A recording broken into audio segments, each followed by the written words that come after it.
Yan! Naka 250 na guys! Mga best friend! Naka 250 na kami! 250 na kami guys!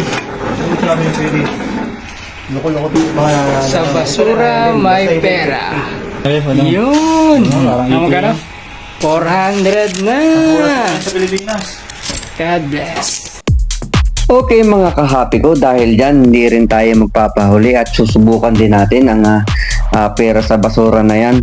Dahil dito sa amin ay marami ding umiinom at mayroon ding mga bote ng mga kasama natin ay susubukan natin. So yan nga, ayan na yung pinag-inuman natin ng beer. So dito laging maraming basura din kasi maraming umiinom, lalo na yung mga lokal dito, mahilig sila sa beer. So kami ng mga Pilipino, bihira lang kami uminom. Pwede na!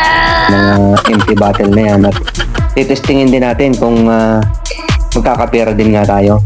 So yan, try natin. So sa ngayon nga daw dito ay hindi pa lahat pwede. So pipiliin lang natin yung may mga nakalagay na 50 for rent. So yun lang daw muna yung pwede sa ngayon. So yan nga, tara. Punta na tayo sa Ocean. Ayan na nga. Lumarga na si kahapi nyo. So, pagdating nga, magbibisikleta lang tayo. Ayan. Para mabilis.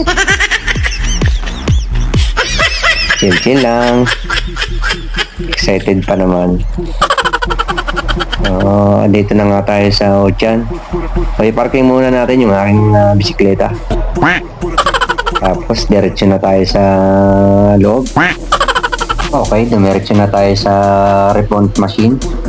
Sa may dulo daw yun eh. Okay, nandito na nga tayo sa refund machine. Dito lang pala yan sa harap ng meat shop. So, subukan na natin ngayon ng ating daladalang mga empty bottle. Okay, dahil first time nga natin ay subukan muna natin yung isa. So, yan. Okay, ready. So, nakamag-gear nga pala ito. So, pinili natin ng English. Okay, testingan natin kung okay na ba. So, yun na. 50 for rent ang isang bote. At hintayin lang natin yung resibo. So, ito na nga. 50 for rent siya. So, yan, okay. Isunod natin yung iba pa. Okay, goods lahat ng bote. Oh, tinatanggap niya lahat. So, bali 54 rent ang isa. Bote nga pala ito ng beer. Oh, yan. Ilang piraso din tayo. So dito sa part na to, yung mga in-can nga pala ayaw tanggapin. Kasi siguro ito yung mga lumang model pa, hindi pa siya updated. So reject yung mga daladala kong in-can. Ang tinanggap lang yung mga bote.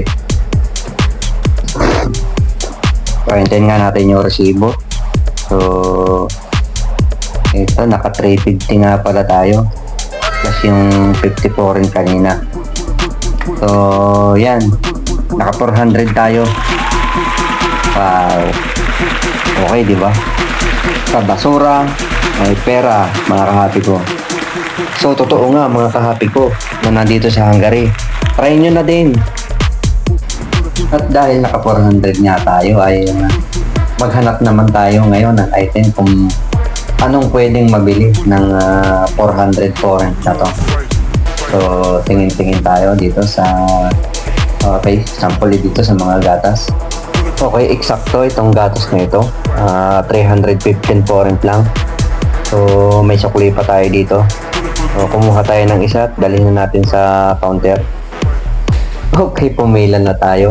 Galit nga pala si ate dyan sa camera. So, ayaw niya magpakita sa camera siguro. So, dyan nga pala ay nagpaalam pa ako kay kuya para mag-video. So, medyo tensyonado siya dyan kasi alam niyang may nakatutok na camera. So, ibinayad na nga natin yung voucher natin. So, eksakto naman, 400. At may sukli pa.